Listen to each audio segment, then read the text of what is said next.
Well, my guest today is real estate agent Melissa Cetola. And if you don't know Melissa, she's a top producing real estate agent with Coldwell Banker Advantage, has won Coldwell Banker International Awards, and most recently featured in Triangle Real Producers Magazine, which, if you're featured in Triangle Real Producers Magazine, you're doing something right in real estate. So she's going to be sharing some of her tips for success, how she got into real estate, how she manages her busy schedule, all those helpful things we need to stay successful in our industry.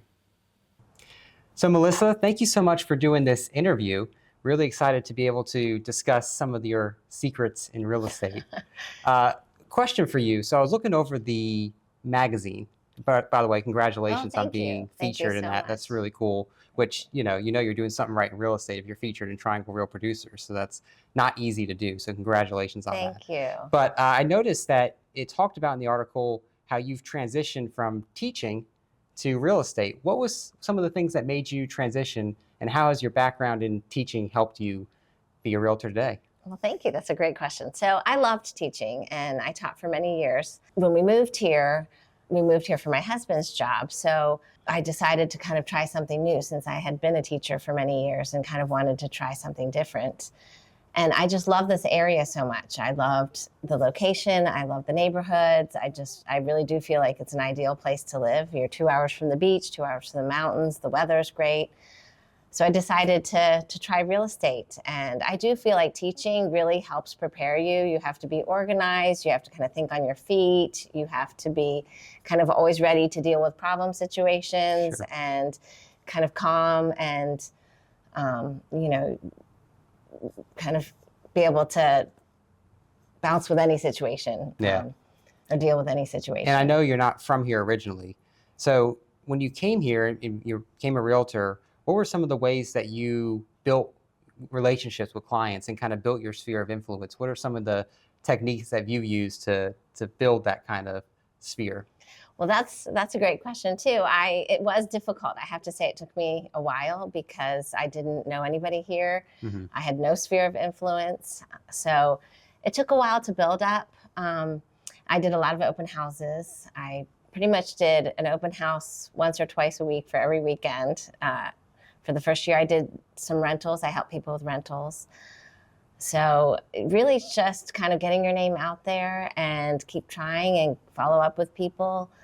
And eventually, it kind of comes together. But it did take a while. So I would tell first-time real estate agents to be patient and to just keep with it. And eventually, you can build up the business. Yeah. And have you found that, through your hobbies, I know you're involved with a lot of charitable work with, dogs and those things. Have you found that you've been able to meet people and build clients through, those type of social interactions? Yes, that definitely helps. Tennis and pickleball is another way that I've helped kind of meet a lot of people and get clients and even get referrals from people that, I play with. And, getting involved in organizations is definitely helpful. Yeah.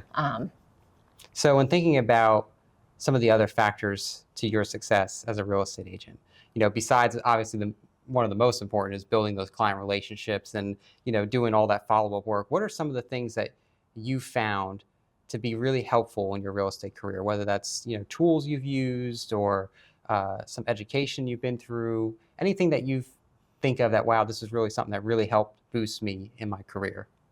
I think asking for testimonials and referrals and really, I think when clients know that you really care and know that you really will work hard for them and you want what's best for them, if you let them know that, I'd love it if you could, write a testimonial for me. And if you know anybody that you work with or that you, family or friends, please remember to refer me. And also keeping in touch. It is difficult kind of keeping in touch, but I think it's very important to kind of touch base with people, make sure that they remember you for friends and family and when they're selling in the future. So a lot of real estate agents don't like to promote, testimonials. So I feel like it's self-bragging, but it really is the greatest compliment we can receive in our business. And, making sure that those testimonials get out there is obviously so important to, your credibility, your reputation, all those things. When from teaching, I would get letters from my kids and they would write me notes every day saying how important I am to them. And so for me, the testimonials is another great thing where I feel like it means so much to me because I feel like then clients, also are kind of saying, oh, you did a great job. Right. And so it really means a lot. And I think a lot of times they want to write, if you've done a good job and you've showed that you've cared and you want what's best for them, they like writing referrals. And I do think it's important because then other people see that and be like, oh, she really is a good agent.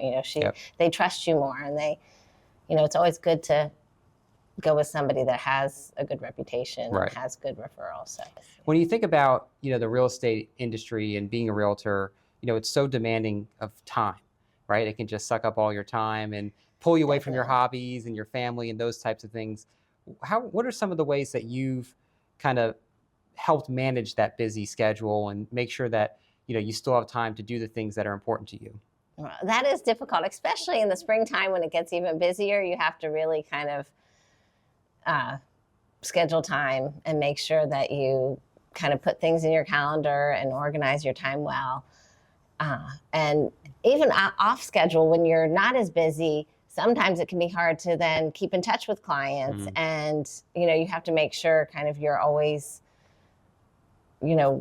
touching base with people and reminding them. So yeah, time management is hard. And I do think it is important to kind of have a calendar and schedule things out and make sure that you are on top of everything. Yeah. So just time blocking and really self-discipline to do it. Yes. Well, Melissa, congratulations again on Triangle Real Producers Magazine. So we are just so honored to have you with Coldwell Banker Advantage, and thank you for all you do to support your clients and our company.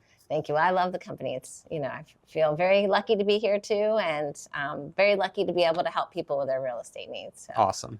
Thank you.